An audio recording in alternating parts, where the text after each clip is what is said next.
नमस्कार, स्वागत है आपका इस चैनल में। आज के वीडियो में हम बात करेंगे मिथुन राशि वालों के लिए मई का महीना कैसा रहने वाला है, उन्हें क्या सावधानियां रखनी चाहिए, उनके क्या क्या शानदार योग बने हुए हैं, धन प्राप्ति के योग बने हुए हैं, कौन से योग बने हुए हैं और मई के महीने में उन्हें क्या उपाय करने चाहिए। अगर उन्हें लगता है कि उनका भाग्य उनका साथ नहीं दे रहा है तो यहाँ पर कुछ सावधानियां रख सकते हैं, कुछ उपाय कर सकते हैं, कुछ व्यवहार में परिवर्तन कर सकते हैं। तो आप देखना आने वाला एक महीना किसी चमत्कार से कम नहीं होगा। तो मिथुन राशि वाले वैसे बहुत ज़्यादा स्मार्ट होते हैं, यह हर कार्य को स्मार्टली करते हैं, पहले सोच समझ कर ही कोई निर्णय लेते हैं, किसी पर भी आंखें मूंद कर विश्वास नहीं करते हैं। अगर आप ऐसा करते हो, किसी की सुनी सुनाई पर बातों पर आप विश्वास कर लेते हो तो कहीं ना कहीं आपको परेशानी का सामना करना पड़ता है। तो सबसे पहले बात कर लेते हैं कि मई के महीने में जो आपके ग्रह गोचर बने हुए हैं आपको क्या आशीर्वाद देने आए हैं, कहाँ पर स्थित होकर आपको आशीर्वाद देंगे। तो यहाँ पर केतु देव आपके 4th हाउस में रहेंगे, शनि देव अपनी ही राशि में भाग्य भाव में और 9th हाउस में रहेंगे और आपके जो कर्म का स्थान है वहाँ पर राहु देव है, मंगल देव हैं, बुध देव हैं और जो लाभ भाव है वहाँ पर सूर्य देव उच्च के होकर बैठे हैं। लेकिन 13 मई को यह सूर्य देव 12th हाउस में चले जाएंगे और शुक्र देव भी मेष राशि में है और 12th हाउस में आपके देव गुरु बृहस्पति हैं जो कि 1 मई को यहाँ पर विराजमान हो जाएंगे। तो फिर बात करते हैं कि यह महीना आपके लिए कैसा रहेगा। अगर आपको यह वीडियो पसंद आती है तो प्लीज़ वीडियो को लाइक ज़रूर कीजिए, कमेंट बॉक्स में अपने इष्ट देव के प्रति आभार जरूर जताएं और इस चैनल को सब्सक्राइब कीजिए ताकि आने वाली सारी वीडियो के नोटिफिकेशन आपको मिल जाएं। सबसे पहले तो आपको यही सलाह दी जाती है कि पूरा महीना आप पॉजिटिव रहो। यहाँ पर आपके धन लाभ के काफ़ी योग बने हुए हैं, सफलता के योग बने हुए हैं। तो यहाँ पर सबसे पहले आपको यह ध्यान रखना है कि शॉर्टकट से आपको बचना है। आप इस महीने कुछ लंबी ही छलांग लगाओगे क्योंकि आपकी राशि के स्वामी जो बुध देव है वह राहु देव के साथ हैं। राहु और मंगल का अंगारकर योग भी यहाँ पर बना हुआ है। तो इस महीने कुछ जो अशुभ योग हैं उनका फ़ायदा भी आप पॉजिटिव तरीके से उठा सकते हो। बस अपने व्यवहार को आपको अपने कंट्रोल में रखना है। यह समय आपके लिए बहुत ही अद्भुत है, बस कुछ सावधानियाँ आपको बरतनी है और कुछ उपाय आपको करने हैं। पहले जो आपको धन लाभ नहीं हो रहा था तो इस महीने आपको काफ़ी योग बने हुए हैं। शुक्र देव के कारण यहाँ पर धन वैभव का योग बना हुआ है। सुख समृद्धि मई के महीने में आपके पास रहेगी और सोर्स ऑफ इनकम भी आपके बढ़ेंगे। आपके यहाँ मई के महीने में कुछ बढ़िया ही होने वाला है।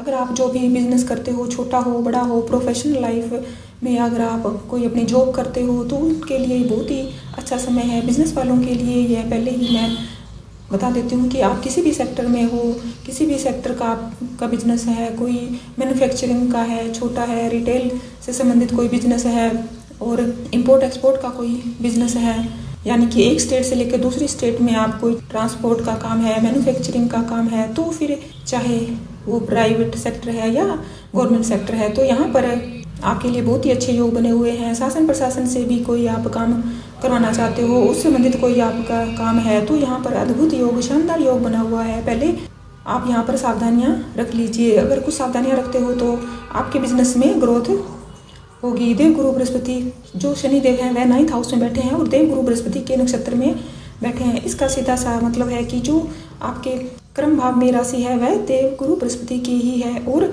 भाग्य आपका पूरा साथ देगा। लेकिन आप जो जहाँ जॉब करते हो वहाँ पर यह ध्यान रखिए कि आपके साथ कोई पॉलिटिक्स ना हो पाए, क्योंकि यहाँ पर राहु देव और मंगल देव का अंगारक योग बन रहा है।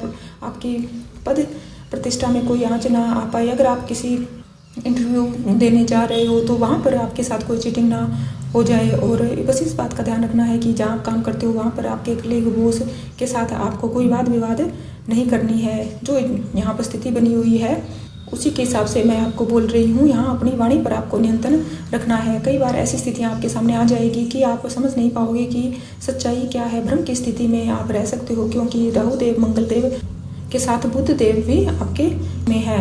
तो यहाँ पर अगर आप बुद्धि से काम लेते हो तो हो ही नहीं सकता कि आपके कार्यों में कोई भी रुकावट आए। मंगल एक एनर्जेटिक प्लैनेट है और यहाँ पर पूरे महीने आप एनर्जी से काम करोगे।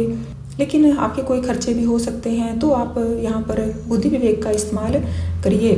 थोड़े कन्फ्यूजन आपको रह सकता है, दुविधा में आप रह सकते हो, क्या करूं क्या ना करूं, किस पे खर्चा करूं। तो यह सिर्फ आप पर ही डिपेंड करता है कि आप परिस्थितियों को कैसे संभालते हो। आप शांत रहिए, सोचिए विचारिए, फिर ही कोई काम कीजिए और शॉर्टकट से आपको बचना है, फिर ही कोई कदम आपको उठाना है।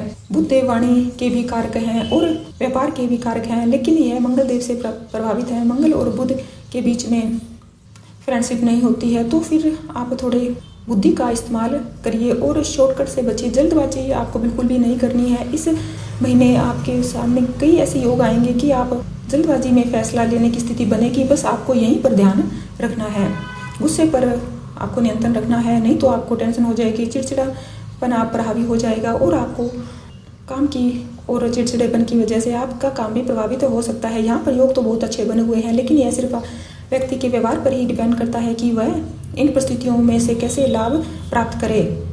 सफलता किसी को भी बैठे बिठाई नहीं मिलती, बस उनके योग बने होते हैं। बाकी मेहनत तो खुद ही करनी होती है, सतर्क रहना होता है। ऐसे नहीं है कि योग बने हुए हैं और आप आलस करो, मेहनत ना करो, आप सोचो कि बैठे बिठाए ही मुझे धन मिल जाए और आप किसी का भी मन दुखा देते हो, किसी का भी बुरा सोचते हो, वाणी से भी आप कुछ भी बोल देते हो।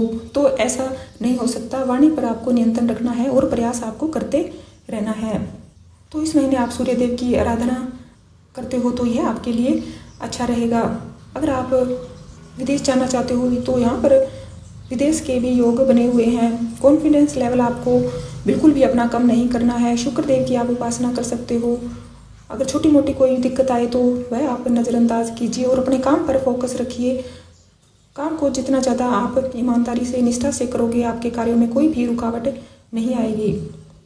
शुक्रवार के दिन आप सफ़ेद वस्तुओं का सेवन कर सकते हो, प्रसाद चढ़ा सकते हो और बुध देव के मंत्रों का आप जाप कर सकते हो। अगर आपको लगता है कि भाग्य में आपकी रुकावट आ रही है तो आप यहाँ पर शनि देव की आराधना कीजिए। फिर देखना यह आने वाला महीना आपके लिए किसी भी चमत्कार से कम नहीं होगा। यहाँ पर शुक्र देव आपके लाभ भाव में है, तो यहाँ पर धन योग तो आपके काफ़ी बने हुए हैं। लेकिन इस बात का आपको ध्यान रखना है कि घर में अगर माता की सेहत खराब हो रही है तो आप ध्यान रखिए। घर में कोई मनमुटाव हो रहा है, घर से आप को इस महीने थोड़ी दूरी बनी रहेगी, वो शायद काम की वजह से भी हो सकती है। बाकी घर के सदस्यों में आपस में बातचीत भी इस महीने कम ही होगी।